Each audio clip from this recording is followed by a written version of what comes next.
You step outside for a breath of air and there they are, watering the same patch of grass they already watered twice today. You pull into your driveway at an odd hour and somehow they're standing by the mailbox again. At first it feels like a coincidence, then it feels like presence, and finally it starts to feel like surveillance. This isn't about paranoia, it's about patterns. When someone's curiosity begins to track your movements, observe your habits, and gather details you never meant to share, you're not just dealing with a nosy neighbor. You're dealing with someone who has crossed a boundary you didn't agree to. The worst part? Most people ignore the early signs, brushing them off in the name of politeness or fear of overreacting. But your instincts don't lie. They whisper warnings long before your mind catches up. In today's video, we're going to break down 7 subtle but serious signs that your neighbor isn't just being friendly, they're monitoring you. And once you see the signs, you won't be able to unsee them. So stay with me until the end, because your peace of mind might depend on recognizing what's quietly happening right outside your door. If you've ever felt watched but couldn't explain why, you're not alone, and you're not crazy. Drop a comment below and share your experience, because someone else might need to hear it. And if protecting your peace matters to you, consider subscribing. This channel exists to keep your instincts sharp and your mind free. 1. They appear every time you leave your house. It always starts the same way, small, seemingly innocent moments that don't register as threats. You open your front door to grab the mail, and there they are. You leave for work a bit early, and somehow they're already in the yard with a rake, despite never raking before. At first, it's almost humorous. A neighbor who always seems to be outside at just the right moment, like a background actor timed to your movements. But when it becomes a pattern, morning, evening, weekdays, weekends, the laughter fades and something deeper begins to stir. Instinct. One of my close friends, Jack, used to joke that his neighbor must have had a motion sensor tied to his front door.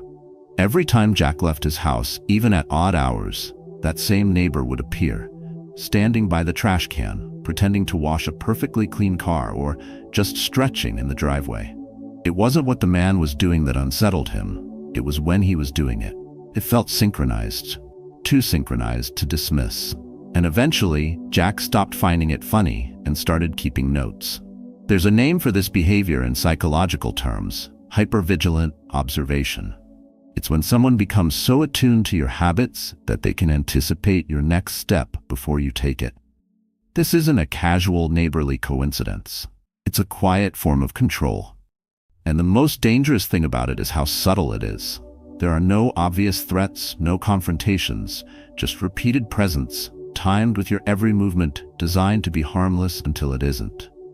From a Stoic lens, the way forward is not panic, it's perception. Marcus Aurelius reminded us that disturbance doesn't come from events themselves, but from our interpretation of them. Feeling discomfort is not weakness, it's awareness. If your instincts are sounding alarms, you don't owe anyone an explanation for listening. The mind evolved to detect subtle threats long before modern technology entered the picture. When something inside you says, "This isn't right," that voice deserves your attention, not your dismissal. This kind of quiet stalking behavior often goes unchallenged because it isn't dramatic. It's passive. But passivity doesn't mean harmless. A neighbor who constantly appears at the exact moment you leave home is observing a routine, and routines, once predictable, can be exploited. If they know when you're gone, they know when you're alone. If they know your patterns, they have leverage. What begins as presence becomes surveillance. What feels like curiosity becomes intrusion. To respond stoically means to neither overreact nor ignore. It means to gather clarity. Start by simply observing the observer. Document without emotion. Keep a record of dates, times, and appearances. Disrupt the rhythm. Leave at different hours, change your route, pause at the door before stepping out. You're not playing games, you're reclaiming your unpredictability. Because unpredictability is protection. Control over your external world is limited, but control over how you act within it is yours alone. In truth, safety isn't just about locks and cameras, it's about awareness. And when someone tries to insert themselves quietly into your daily rhythm, it's your responsibility to break the rhythm before they learn to dance to it. The power of observation can protect you or be used against you. The difference lies in who holds the awareness and who acts on it. 2. They ask innocent questions to extract personal details. There's a particular kind of discomfort that arises when someone knows something about you that you never remember sharing. It often shows up in the form of polite conversation, casual, well-timed questions that seem friendly on the surface, but leave you wondering how exactly they knew what they knew. A neighbor leaning over the fence might say, "So, you're still working those late shifts? Or is your sister still in Phoenix?" Comments that sound benign until you remember you've never spoken those words aloud in their presence. That's when small talk turns into a quiet warning. My sister once had a neighbor who was the picture of warmth. An older woman with a kind face, she always had something nice to say. But over time, the charm began to fray. One day, she casually asked if my sister had finished paperwork for her new car lease, something she had only mentioned in a private phone call with our mother. The neighbor delivered it like a friendly observation, not realizing, or perhaps knowing too well, that she'd just crossed an invisible line. My sister laughed it off, but the unease stayed with her. That moment, so subtle and coated in kindness, changed everything. When a neighbor begins referencing details of your life that you never offered, especially through what seem like harmless questions, it's no longer conversation, it's information gathering. This behavior is dangerous not because of the tone it uses, but because of the access it assumes. Politeness becomes a disguise for intrusion. And most people, raised to be cordial and accommodating, ignore the gut-level discomfort these exchanges bring. But your nervous system notices. Your instincts tighten for a reason. This is one of the most common forms of quiet manipulation. By hiding their curiosity behind a mask of neighborly friendliness, they disarm you. You feel pressured to smile, to respond, to not seem rude. And just like that, you hand over more information than you meant to. What feels like a conversation is often a form of subtle surveillance, an attempt to fill in the blanks of your schedule, your relationships, your vulnerabilities. It's no longer about knowing you, it's about knowing how to position themselves around you. Stoic wisdom reminds us to choose silence as a shield. Epictetus taught that we have 2 ears and 1 mouth for a reason, to listen more and speak less. That principle applies here with precision. The person asking too many innocent questions may not be looking to connect. They may be watching for patterns, trying to decode your life from the outside in. This is how quiet stalking behavior often starts, not with cameras, not with trespassing, but with words, subtle, disguised, persistent. So how do you respond without becoming reactive or paranoid? You don't need confrontation, you need clarity. First, take a mental inventory. What are they asking? How often? Do their questions show knowledge they shouldn't have? Start giving vague answers or shifting the subject. Drop fictional details if necessary, something unimportant, and see if it comes back to you later through their words. If it does, you'll have your answer. You'll know they're not just listening, they're tracking. Silence isn't weakness. In this context, it is armor. It is the boundary between your peace and someone else's silent need to know more than they should. You don't owe full explanations to anyone who hasn't earned trust. You don't need to satisfy their curiosity just because they asked with a smile. Your personal space extends beyond your yard. It includes your thoughts, your plans, your private world. When that world is being quietly poked and prodded, it's your right and your responsibility to protect it. Not through fear, not through hostility, but with calm restraint and disciplined distance. That is the Stoic way. That is how you defend your peace without ever raising your voice. 3. Their technology is focused on you. Technology was meant to make us feel safer. Cameras, sensors, smart doorbells. They were built to protect, not to invade. But like any tool, it depends on who's holding it. When your neighbor installs a security camera that doesn't monitor their own front door, but instead points directly into your living room window, that's not protection. It's surveillance. And when your Wi-Fi suddenly slows down at odd hours, or strange devices appear in your network list only when you're home, That's not a coincidence. It's an intrusion dressed up as normalcy. A friend of mine once confided in me after weeks of restless sleep. She said she felt watched, even inside her home. She hadn't seen anyone peering in, but she couldn't shake the feeling. I offered to walk her property with her.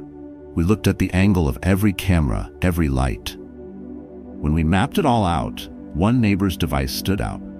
Angled directly at her living room, with a clear view through the window she always forgot to close the blinds on. She didn't need a tech degree to understand what was happening. She just needed to trust what her gut had been whispering for weeks. Someone was using technology not to guard their own world, but to monitor hers. Today, surveillance doesn't require wiretaps or binoculars. A single camera, cheap and easy to install, can record hours of footage. A smart device left accidentally on record. A router with the wrong settings. These quiet stalking tactics don't knock on your door. They slip in through digital cracks you never noticed. And the impact isn't just technical, it's deeply emotional. You stop opening your blinds. You hesitate before dancing in your kitchen or making a phone call by the window. You begin to edit yourself for an audience you didn't invite. This is how surveillance rewires you. It turns your home, the place that should offer total emotional safety, into something performative. You begin to think about angles, about visibility, about silence. You start living around the fear, not through it. And that is a subtle form of psychological captivity. The walls remain, the roof still protects you from the rain, but inside you are no longer fully free. A Stoic would not tell you to ignore this feeling. Quite the opposite. They would ask you to examine it without flinching, to verify the threat without dramatizing it. They would remind you that the violation of your privacy may be outside your control, but how you respond is not. That's the key. You don't panic. You don't confront recklessly. You observe, test, document, and adapt. Look carefully at the devices around you. Study your network logs. Place a mirror where the lens is aimed and ask yourself, if the roles were reversed, would this still feel okay? This isn't about becoming paranoid. It's about becoming precise. A wise person doesn't hide from the world. They reinforce the boundary between what belongs to them and what doesn't. If a neighbor's technology feels invasive, it probably is. And if their lens is pointed where it doesn't belong, then you have a right not to retaliate, but to respond with reason, with preparation, and with strength. Because your home is more than walls and locks. It's your emotional ground. It's where you laugh freely, cry in silence, and rebuild after a long day. When someone's device starts mapping your private world, it's not just hardware, it's a message. I'm watching. And that's when you send a message back, not with noise, but with action. Set up your own protection. Adjust your digital habits. Guard your privacy like it matters, because it does. In a world where technology sees everything, the true power lies in knowing exactly what to protect and refusing to surrender your peace to silent eyes. 4. They know private things you never told them. There's a moment that catches you off guard, not because something dramatic happens, but because something feels off.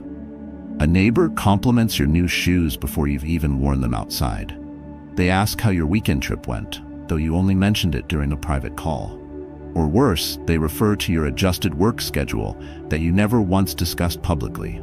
In that instant, your brain tries to catch up with the feeling. You search for an explanation. Did I tell them? Did someone else? Did I post it online? But when none of those add up, what you're left with is discomfort and the realization that someone has access to parts of your life that were never meant to be shared. This form of subtle intrusion is what makes it so unsettling.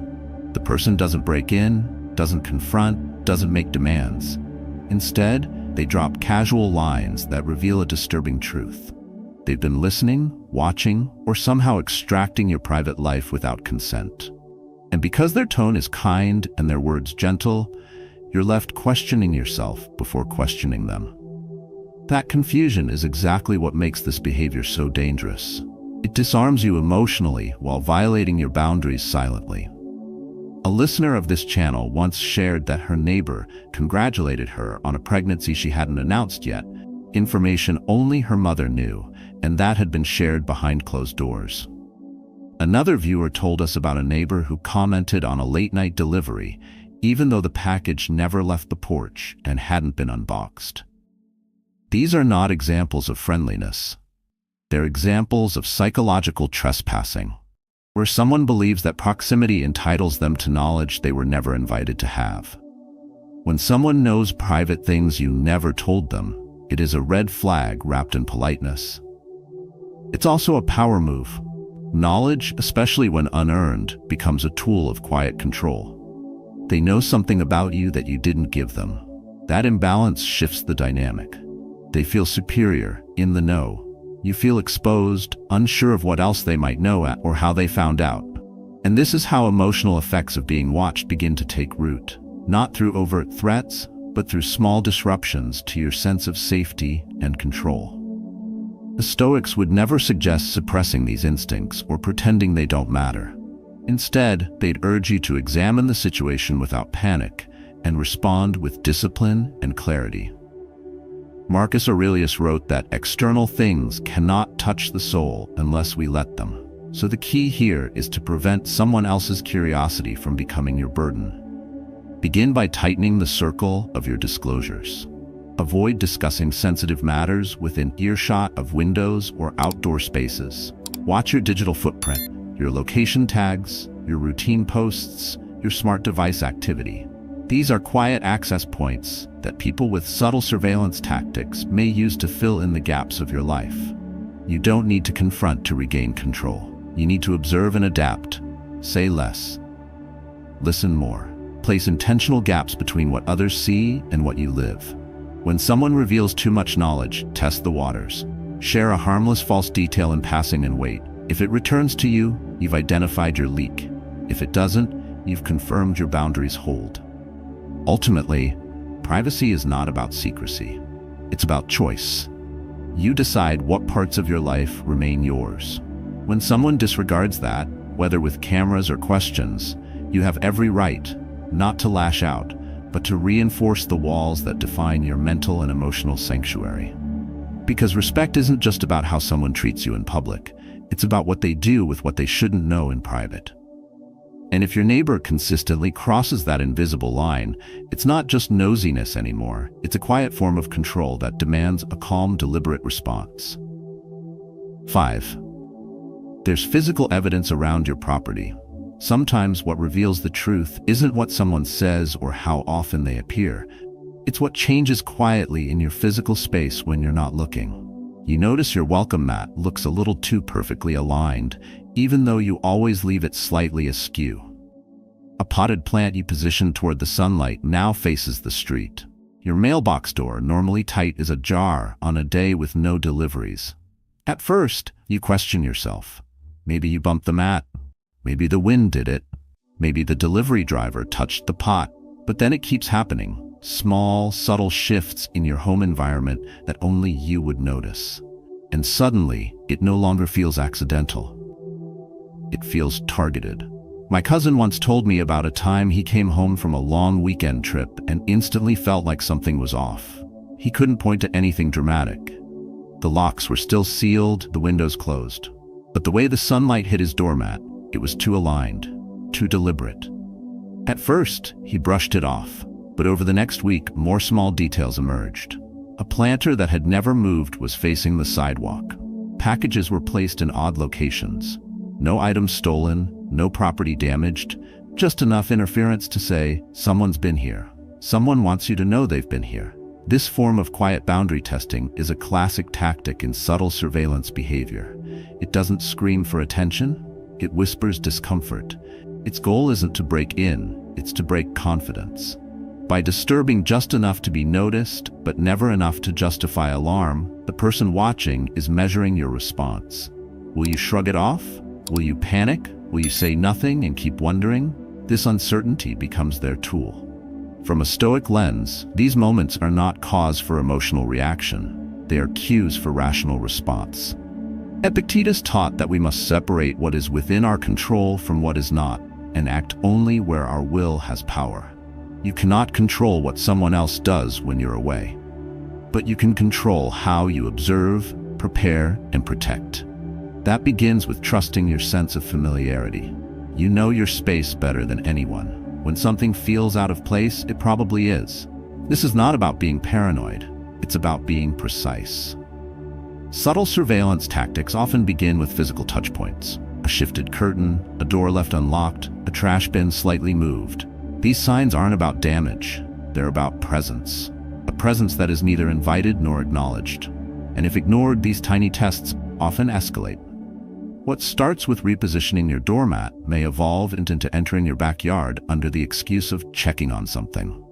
What's casual to them becomes consuming to you. So what do? You build quiet, strategic awareness. Place a strip of clear tape on your doorframe. Slip a piece of folded paper between the door and the jamb. Use tiny markers on your window locks. These small indicators are not signs of fear. They are signs of ownership. You're not waiting for someone else to confirm that your space is being disturbed. You're confirming it for yourself. And once you do, respond without noise. Take photos. Keep a log. Date, time, weather, detail. This isn't drama. It's documentation. You're not acting out of emotion. You're building evidence. And that gives you power. Not over them, but over your next move. Your home is not just walls and objects. It's the center of your emotional grounding. It's the only place where you should never second-guess what's been touched, who's been near, or whether you're still in control. When someone invades with calculated subtlety, your job isn't to react loudly. Your job is to act wisely. Because true protection begins not with force, but with clarity, presence, and the quiet refusal to let anyone redraw the borders of your peace without your consent. 6.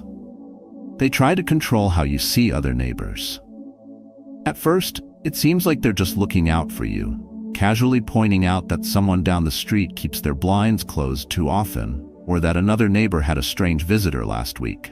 These conversations arrive dressed as concern, wrapped in friendly tones, but over time, the pattern reveals itself. The neighbor who speaks in whispers always has something to say about someone else, and it's never positive.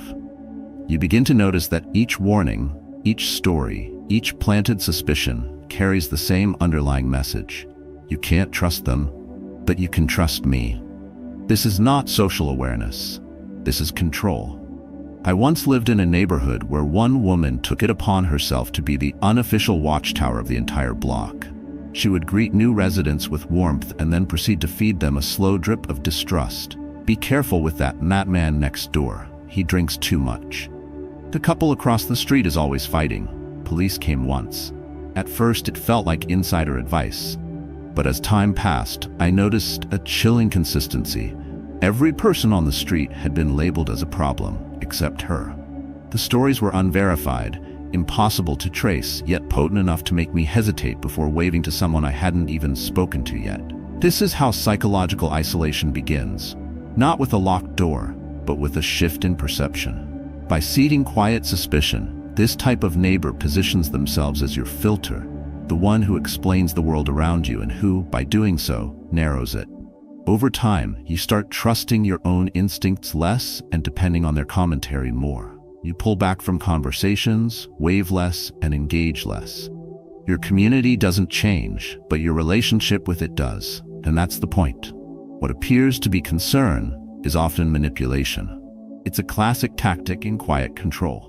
Isolate the target by undermining their trust in others, then step into the vacuum as the sole trusted source. It's strategic, it's subtle, and it works. Especially on those of us who are naturally cautious, who believe we're just being careful. But in trying to protect ourselves, we end up cutting ourselves off from the very relationships that could offer balance, perspective, and actual support. A Stoic doesn't mistake suspicion for wisdom.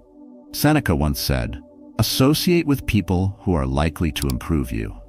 That means not just surrounding yourself with kind people, but also refusing to let someone else shape your entire view of the world. You are responsible for your perceptions. You choose whether to believe what you're told or to test it yourself. When someone repeatedly tells you whom not to trust, ask yourself, what do they gain if I do?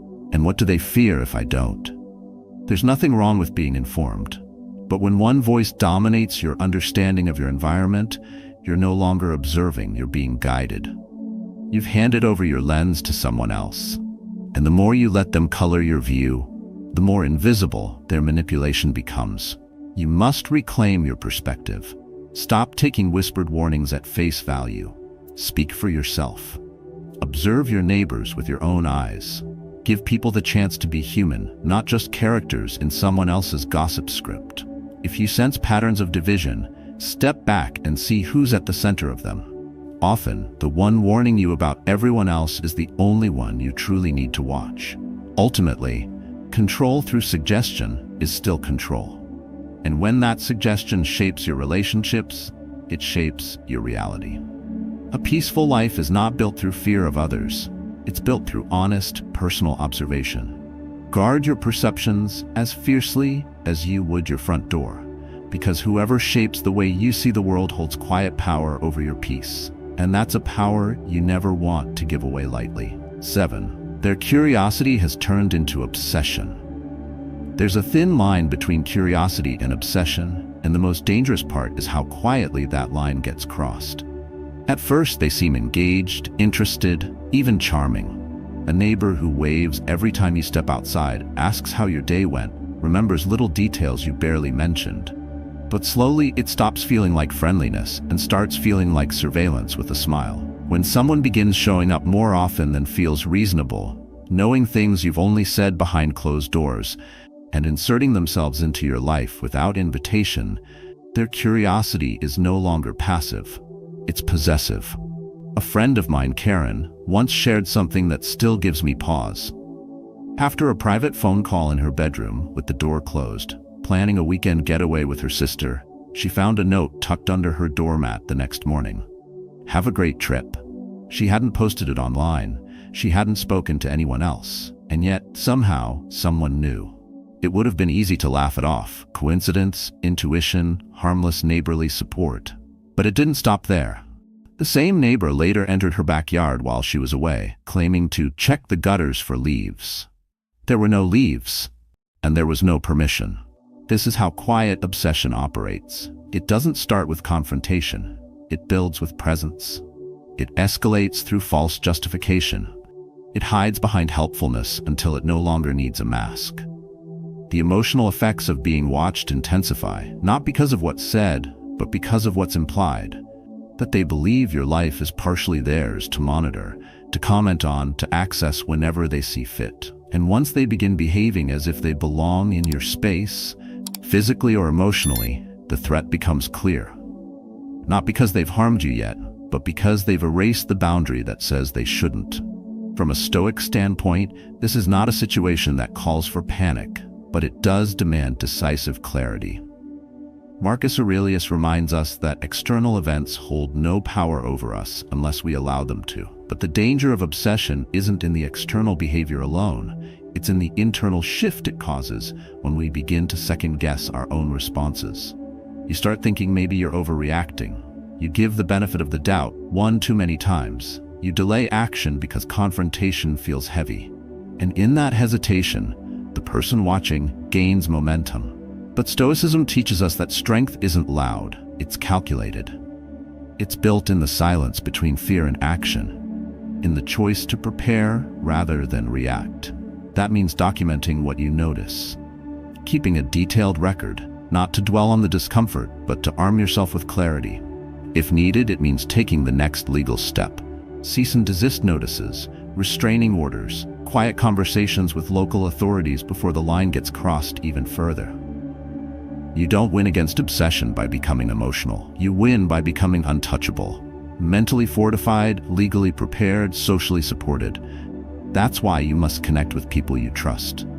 Because obsession thrives in isolation, and the moment you stop talking about it is the moment it grows in the dark. If someone is fixated on you, their presence will always feel louder than their words. But your power lies not in stopping their actions. You may not be able to. It lies in defending the one thing no one has a right to violate: your mind, your peace, your inner command center. When you sense obsession, don't apologize for naming it. Don't wait for it to turn toxic. Trust that your awareness is enough of a warning. Because once someone stops respecting your space, you owe them no explanation, only distance, documentation, and disciplined action. That is Stoic protection at its highest form. And that is how you take back control from anyone who mistakes your silence for permission. The truth is, being watched doesn't always look like a camera or sound like footsteps. Sometimes it shows up in repeated appearances, in questions that go too far, or in neighbors who cross emotional and physical lines without ever raising their voice. If even one of these signs felt familiar to you, it's time to pause and listen, not to fear, but to instinct. You don't need to react with anger, but you do need to act with clarity. Emotional detachment isn't cold, it's necessary. And the sooner you set boundaries, the stronger your inner peace becomes. Whether it's subtle surveillance tactics, neighbors spying on you without saying a word, or manipulative behavior hiding behind polite smiles, the most powerful response is silent, calm, and calculated. Control your space, protect your privacy, and above all, reclaim your mental clarity before someone else clouds it. If this video helped you recognize any patterns in your own life, share your story in the comments below. Your experience might be the light someone else is waiting for. And if you value content that helps you stay grounded, informed, and in control, don't forget to like this video and subscribe. Your peace deserves to be guarded every single day.